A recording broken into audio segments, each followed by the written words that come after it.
இன்றைக்கி நமக்கு எல்லாருக்கும் பிடிச்ச மாதிரி ஒரு அத்தை ரெசிபி தான் பர்மா ஸ்டைலில். நம்ம வந்து இதை ரோட் சைடு கடையில் வாங்கி சாப்பிட்ருப்போம். அதை விட வீட்டில் ரொம்பவே டேஸ்ட்டாக வரும் இந்த அத்தை ரெசிபி. இதுக்கு வேர்க்கடலை 1 டேபிள் ஸ்பூன் எடுத்துக்கிட்டு நான் வந்து ஒரு 3 to 4 மினிட்ஸ் ரோஸ்ட் பண்ணி எடுத்துக்கிறேன். அது கூடவே வந்து உடச்ச கடலை, இப்போ வந்து நான் முழு கடலை ஆட் பண்ணியிருக்கேன். அதையும் 1 டேபிள் ஸ்பூன் அதையும் ரோஸ்ட் பண்ணி எடுத்துக்கோங்க. அதுக்கப்புறம் ஒரு 10 ட்ரை சில்லி எடுத்திருக்கேன். நல்லா காஞ்ச மிளகாவை எடுத்து அதையும் ரோஸ்ட் பண்ணி ஒரு சில்லி ஃப்ளேக்ஸ் ரெடி பண்ணி வச்சுக்கணும்.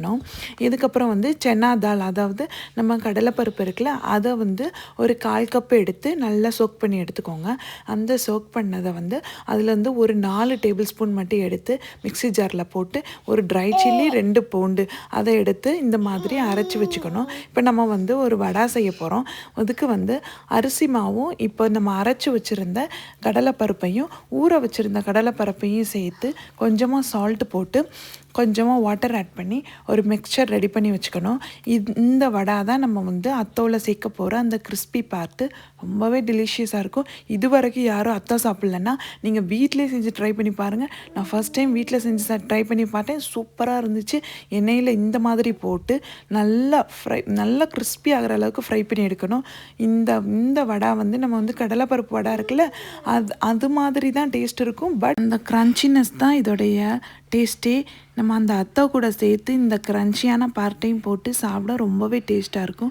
இப்போ நான் வந்து ஒரு ஃப்ரைடு ஆனியன் செஞ்சு எடுத்துக்கிறேன். இது வந்து 1 கப் ஃப்ரைடு ஆனியன் எடுத்து நல்லா ஆயிலில் ஃப்ரை பண்ணி எடுத்துக்கணும். அது கூட கொஞ்சமாக சால்ட்டு சேர்த்து நல்லா ஃப்ரை பண்ணி எடுத்துக்கலாம். நம்ம வந்து கோல்டன் ப்ரௌன் அளவுக்கு ஃப்ரை பண்ணி எடுத்துக்கணும். அப்போ தான் டேஸ்ட்டு நல்லாயிருக்கும். இது கூட வந்து ஒரு பேனில் பூண்டு ஆயில் ரெடி பண்ணி எடுத்துக்கணும். இதுக்கு வந்து ஒரு 2 டேபிள் ஸ்பூன் ஆயில் போட்டு அது கூட வந்து ஒரு 4-5 பல்லு பூண்டை போட்டு நல்லா ஃப்ரை பண்ணி எடுத்துக்கலாம்.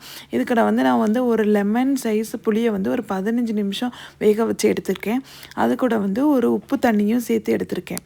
இப்போ பாருங்கள், நூடுல்ஸ் வேக வச்சு எடுத்துக்கணும். இதோட வீடியோ நான் நெக்ஸ்ட்டு அப்லோட்.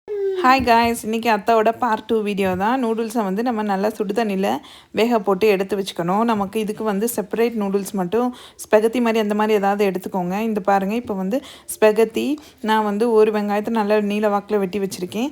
அதுக்கப்புறம் கேபேஜ், கொத்தமல்லி, ஃப்ரைடு ஆனியன்ஸ், புளியை கரைச்சி வச்சு அந்த புளி தண்ணி, சில்லி ஃப்ளேக்ஸ், அப்புறமா வந்து ரோஸ்டட் பீனட்ஸ் அண்ட் சென்னா தால், அதுக்கப்புறம் கார்லிக் ஆயில், நெக்ஸ்ட் நம்ம செஞ்சிருந்த வடை, இது எல்லாத்தையுமே ஒன்றா போட்டு மிக்ஸ் பண்ணிடணும்.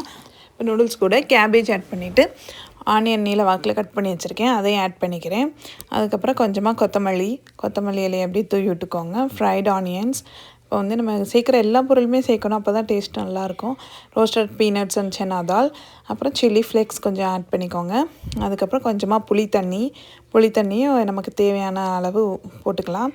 நெக்ஸ்ட்டு வந்து அந்த வடை செஞ்சிடலாம். அதை வந்து சின்ன சின்ன பீஸஸாக நான் வந்து உடச்சி போட்டிருக்கேன். நெக்ஸ்ட்டு வந்து பூண்டு ஆயில் எல்லாத்தையும் நல்லா போட்டு நல்லா ஒரு ஃபோர்க்கை வச்சு நல்லா மிக்ஸ் பண்ணணும். இப்போ வந்து சால்ட்டு வந்து நமக்கு பத்தாதில்ல, அதனால் அந்த சால்ட் வாட்டரையும் எடுத்து போட்டு நல்லா எல்லாத்தையும் ஒன்றா மிக்ஸ் பண்ணி எடுங்க. இது வந்து ஃபர்ஸ்ட் டைம் சாப்பிடாதவங்க கூட இந்த டிஷ் ரொம்பவே நல்லாயிருக்கும், பிடிக்கும். அந்தளவுக்கு டேஸ்ட் நல்லாயிருக்கும். நெக்ஸ்ட்டு வந்து நம்ம வந்து ஒரு 4 அவிச்ச முட்டையை எடுத்து நம்ம இப்போ உப்பு தண்ணி, அதுக்கப்புறம் புளி தண்ணி, அதுக்கப்புறம் ஃப்ரைடு ஆனியன்ஸ் எல்லாத்தையும் ஒன்று வச்சு பூண்டு ஆயில், அப்புறம் வந்து கொஞ்சமாக கொத்தமல்லி வச்சு சில்லி ஃப்ளேக்ஸ் போட்டால் அந்த எக்கை சாப்பிட்றதுக்கு ரொம்ப டேஸ்ட்டாக இருக்கும். இதை சாப்பிட்டு இந்த நூடுல்ஸ் செய்யும்போது இதை செஞ்சு சாப்பிடுங்க, ரொம்பவே டெலிஷியஸாக இருக்கும். இந்த வீடியோ உங்களுக்கு பிடிச்சிருந்துச்சுன்னா சப்போர்ட்